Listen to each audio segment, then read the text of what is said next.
Jadi, untuk semua perkembangan politik terkini adalah satu kehormatan untuk mengalu-alukan ke studio wartawan kanan kami, Owen Altman. Dan Owen, saya ingin mulakan dengan satu perkembangan yang sedang hangat yang pastinya menimbulkan perhatian besar di sini di Israel. Kerajaan berkemungkinan memutuskan untuk tidak mematuhi keputusan Mahkamah Tinggi. Jika benar, ini sememangnya tidak pernah berlaku sebelum ini. Apakah perkembangan terkini? Ceritakan lebih lanjut. Cerita besar di sini di Israel, Benita. 3 daripada 5 edisi berita malam menjadikan ini sebagai berita utama mereka. Dan ia mendapat banyak perhatian di sini, di Israel. Bukan hendak pergi terlalu jauh ke butiran teknikal, tetapi fakta asas di sini ialah hujah utama berkaitan dengan pengawal selia media sama ada ia mempunyai quorum atau tidak mempunyai quorum. Mahkamah Agung mengatakan bahawa pengawal selia itu masih boleh berfungsi dan mesti berfungsi. Kerajaan pula mengatakan ia tidak boleh berfungsi dan tidak sepatutnya berfungsi. Dan persoalannya ialah, pengawal selia ini, lembaga ini, siapa yang mereka patuhi? Adakah mereka patuhi mahkamah atau mereka patuhi kerajaan? Dan itulah sebabnya ini menjadi krisis perlembagaan. Benita, anda boleh bayangkan krisis yang sama berlaku di negara demokrasi lain. Dan krisis seperti ini memang pernah berlaku di negara demokrasi lain. Kenapa ini menjadi berita besar di Israel? Kerana walaupun bertahun-tahun mahkamah, terutamanya Mahkamah Agung, menerima kritikan hebat daripada pihak kanan Israel, termasuk kerajaan berhaluan kanan di sini, kerajaan-kerajaan sebelum ini tidak pernah sanggup melangkaui batas dan menyatakan bahawa mereka tidak akan mematuhi keputusan mahkamah. Dan penting untuk dinyatakan bahawa dalam 1 jam yang lalu, kerajaan ini telah menyatakan bahawa mereka sebenarnya tidak akan berbuat demikian. Setiausaha Kabinet tampil dengan penjelasan, mengatakan, tunggu sebentar. Kenyataan yang dikeluarkan oleh Menteri Kehakiman dan Menteri Komunikasi kita sebelum ini tidak mengatakan bahawa kita tidak akan mematuhi keputusan mahkamah. Ia hanya melontarkan kritikan keras terhadap keputusan mahkamah itu. Maksud saya telah membaca perenggan berkaitan itu 3-4 kali. Ia boleh dibaca dari kedua-dua sudut berdasarkan pembacaan saya, tetapi adalah penting bahawa setiausaha kabinet yang mewakili kerajaan, walaupun beliau adalah lantikan politik dan penjawat awam, bukan pegawai yang dipilih melalui pilihan raya, kenyataan daripada beliau adalah penting. Walau apapun, perkara ini telah mencetuskan kekecohan besar di Israel, sehingga Presiden Isaac Herzog sendiri mengeluarkan kenyataan awal hari ini bahawa ini adalah satu garis merah bagi kerajaan, bukan sekadar mengkritik Mahkamah Agung walaupun dengan keras, tetapi sebenarnya tidak mematuhi keputusan mahkamah.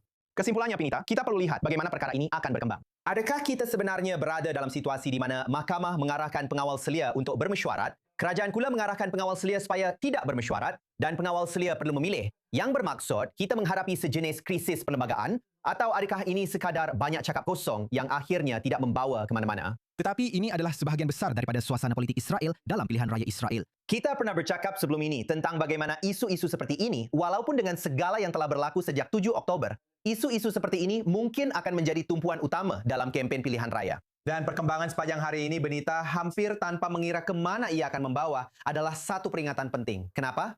Kes seperti ini sudah tentu menggemparkan suasana menjelang pilihan raya, seperti yang telah kita bincangkan selama beberapa minggu sekarang. Kita baru sahaja menerima laporan bersama Gadi Eisenkot. Lelaki ini diramalkan menjadi pencabar terbesar setakat ini. Banyak perkara boleh berubah untuk Benjamin Netanyahu. Sejauh mana Perdana Menteri Israel perlu bimbang? Dan apa sebenarnya yang dibawa oleh Eisenkot sekarang sehingga membuatkan beliau mendapat begitu banyak perhatian ketika ini? Soalan kedua sangat penting, Benita. Pertama sekali, terima kasih kepada rakan sekerja kami, Syai Israel, di saluran saudara kami yang berbahasa Ibrani atas laporan tersebut. Walaupun ia mempunyai suara yang biasa, menceritakannya seperti yang Anda dengar, saya pasti tidak boleh mengambil pujian untuk itu.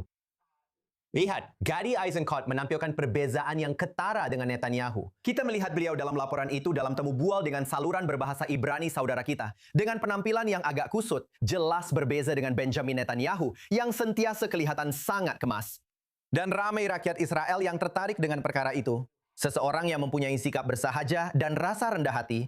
Dan dikatakan bukan sahaja di hadapan kamera, tetapi juga di belakang tabir. Rasa rendah hati bukanlah salah satu kekuatan utama Netanyahu. Sudah tentu, Netanyahu mempunyai ciri-ciri kuat yang lain. Gadi Eisenkot juga bekas ketua staf tentara Israel, jadi beliau membawa kredibiliti keselamatan yang sebenar dalam dunia selepas 7 Oktober. Benita, walaupun isu-isu ini mungkin bukan yang akan menentukan pilihan raya, dan walaupun hanya mempunyai kelayakan keselamatan mungkin tidak mencukupi, mungkin ia tetap diperlukan. Bagi Netanyahu, beliau sering berkata sebelum ini bahawa beliau tidak risau tentang bagaimana pihak kiri membahagikan undi mereka. Dan tumpuan sekarang kurang kepada persaingan antara Eisenkot dan Netanyahu dan lebih kepada persaingan antara Eisenkot dan Bennett tentang siapa yang akan menjadi Naftali Bennett, bekas Perdana Menteri. Siapa antara mereka, Bennett atau Eisenkot, yang akan menjadi pencabar utama kepada Netanyahu? Bennett telah merosot dalam tinjauan pendapat pada masa yang sama apabila Eisenkot melonjak naik. Tinjauan terbaru kami dari saluran berbahasa Ibrani, saudara kami, meletakkan parti Gadi Eisenkot pada 20 kursi jika pilihan raya diadakan hari ini dan Bennett pada 11 kursi. Satu tinjauan baru sahaja dikeluarkan dalam 1 jam yang lalu oleh penyiar awam Israel Khan meletakkan parti Eisenkot pada 23 kursi yang akan menjadi seri dengan Likud. Likud pimpinan Benjamin Netanyahu juga pada 23 kursi. Apapun, tumpuan sekarang adalah perlumbaan boleh dikatakan antara Eisenkot dan Bennett. Dan Eisenkot telah mendahului dengan jelas dalam semua tinjauan. Tetapi persoalannya, Benita, adakah dia untuk menggunakan istilah Amerika sudah benar-benar diteliti? Atau adakah kita akan melihat kitaran kenaikan, penelitian, dan kejatuhan ala Amerika untuk Gadi Eisenkot apabila media dan lawan politiknya mula memberi lebih perhatian kepadanya?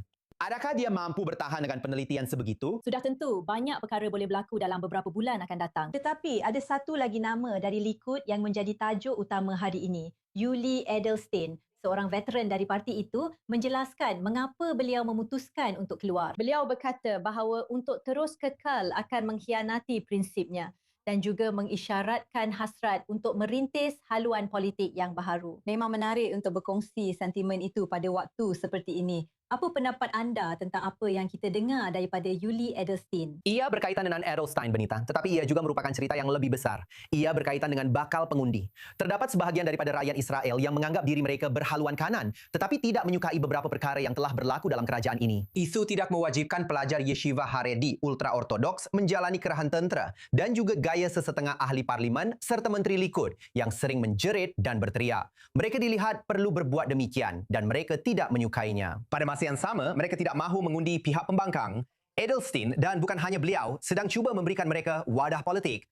Bagi Edelstein sendiri, wajah yang mungkin dikenali oleh sebahagian penonton kita, saya ingin katakan ini. Mereka yang saya rasa telah berbicara dengannya sepanjang beberapa minggu lalu, pasti mendapat tanggapan yang jelas bahawa walaupun beliau sedang mempertimbangkan antara dua jalan ini, inilah jalan yang akan dipilihnya. Untuk meninggalkan Likud selepas 23 tahun dan turun bertanding untuk menjadi salah seorang daripada mereka. Dan ramai yang sedang berkempen untuk blok pengundi Israel itu, Benita, sayap kanan. Tetapi tidak semestinya bersama gabungan berasa seperti tiada tempat dalam politik. Edelstein, dan bukan beliau sahaja yang cuba memberikan mereka tempat dalam politik. Dan kumpulan ini penting. Kita akan bercakap tentang perkara ini dalam beberapa bulan akan datang. Kerana inilah kumpulan pengundi atas pagar, boleh dikatakan, yang boleh menentukan keputusan pilihan raya.